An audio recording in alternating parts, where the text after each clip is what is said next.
Okay, today we will be going over 9-6, which is talking about dilations. These aren't too tough. We're not going to be doing anything too crazy. But a dilation with center of dilation C and scale factor N, where N is greater than 0, can be written as this. So you'll have the capital D with the sub of the number, whatever it's dilating by. Some important parts about it is that the image of C is itself. So if we have something lying on the point of dilation, then it's going to stay there once I dilate. And then for any other point, R prime is on CR. So there's a connection from C to R. There's that straight line across. Honestly, that's not anything too crazy that it's stressed throughout this at all. So, one thing that dilations do preserve is angle measure. Do know that dilations are not rigid motion.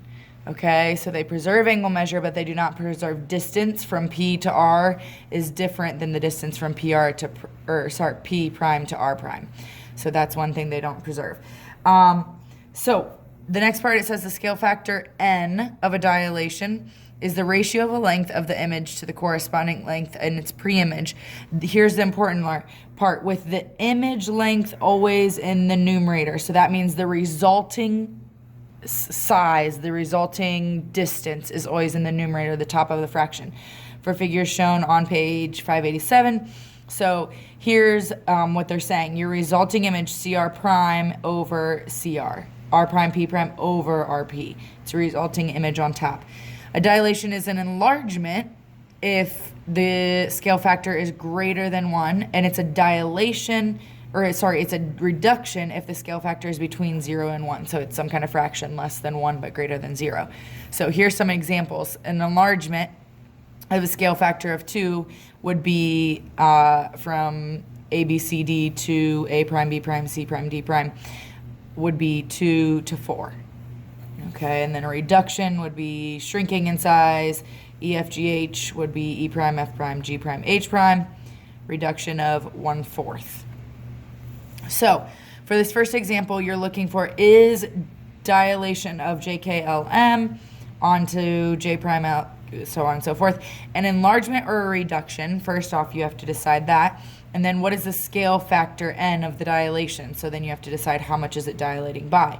So if you notice over here at this picture, we started with this larger image and then it's shrinking down to the smaller image. So right away we're going to say reduction. And then we have to decide how much is it dilating by. People, you cannot decide how much it's dilating by just by counting across here. If you're going to count units, you have to count units going vertical or horizontal. So these units are going vertical. There are no other units that are going vertical. These are diagonal, and so are these. So you have to count KL. Well, KL is 1, 2, 3, 4 units, and K prime L prime is 1, 2 units. So then our dilation of a reduction would be by 1/2, 2 over 4. Remember, it's your image over your pre-image. So if it's 2 over 4, that'd be 1/2 would be our dilation. Okay, so on the back, this example is asking what are the coordinates of the vertices of a dilation of 1/2. So they're looking for the coordinates. Okay, I also do want you to graph this. So go ahead, you can pause. Actually, don't pause the video yet because I want to show you how you would do that. If you wanted P prime, P is at the point 2, -1. Well, since it's there, we've got to simply just take 1/2 and you multiply it by each of those parts of the point. So P prime would be 2 times half is 1, and 2 times -1 is -1/2, or -0.5, whatever you want to write there. Okay, so you can find Z prime and G prime. So now you can go ahead, pause the video, and then go ahead and also put your points on that graph too, please. Okay, so hopefully this is what your graph looks like. You should have P prime at 1, -1/2. We already figured that out. Z prime is at -1, 1/2, and then G prime is at 0, -1. So this is what your graph should look like. Z prime and P prime landing here, and then G prime all the way over here. So B, it says, how are P, Z, and P prime, Z prime related? Well, if you take a look at this, PZ and P prime Z prime, they lie on the same line, on same line. And this is what I want you to realize. But PG and P prime, G prime, and GZ and G prime, Z prime are not on the same line. They are different lines because it shrank. Okay, so it says use these relationships to make a conjecture about the effects of dilations on line. Well, what happens is, if we notice, we're actually dilating about the origin, okay, when we dilate here. So if you dilate about the origin, whatever you dilate about, if that line goes through your center of dilation, then it stays that line. It remains the same line. So we could just put that. When your line goes through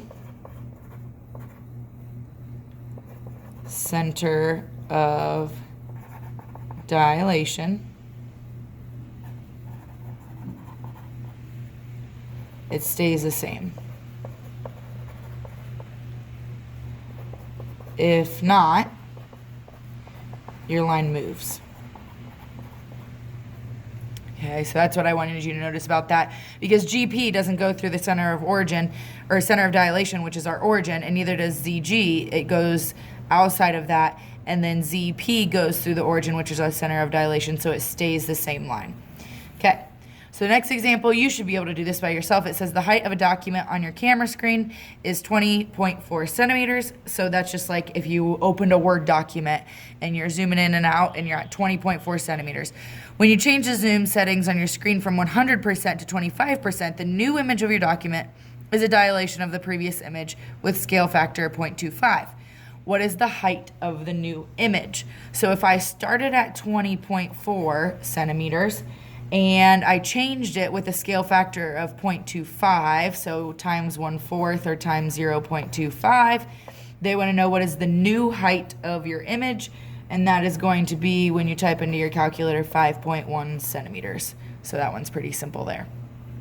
Now, last but not least, I want you to find 2, 3, and 4 yourself. So go ahead and pause the video. Find 2, 3, and 4 yourself. Don't forget, if you're dilating by 2, simply multiply that point by 2. Dilating by 1/2, multiply that point by 1/2. Whatever you're dilating by, you multiply by that point. So go ahead and pause and do 2, 3, 4. Okay, so hopefully for 2, you got 2, -10. For 3, 0, 3. And for 4, when you multiply by 10, obviously they're 0, so they're going to stay 0. So now you have a chance to get to work. You should have plenty of time to get to work on your homework, which is on page 590. Please make sure you are working quietly and cooperatively. If you are a little bit confused, I don't think you should be. It's just dilations. But if you are, don't forget that I was here at the beginning half of the day. So second period, if you know anybody from second period, I did teach them in person. So hopefully it was a little bit more understandable for them. So if you do have questions, ask them. If not, or if you don't know anybody in second period, then go ahead and ask Mr. Goodorf or Mr. Fowkes. They both also teach, or Mr. Jenkins. They all teach geometry as well, so they can help you. But make sure you are working now on your bookwork. Thank you.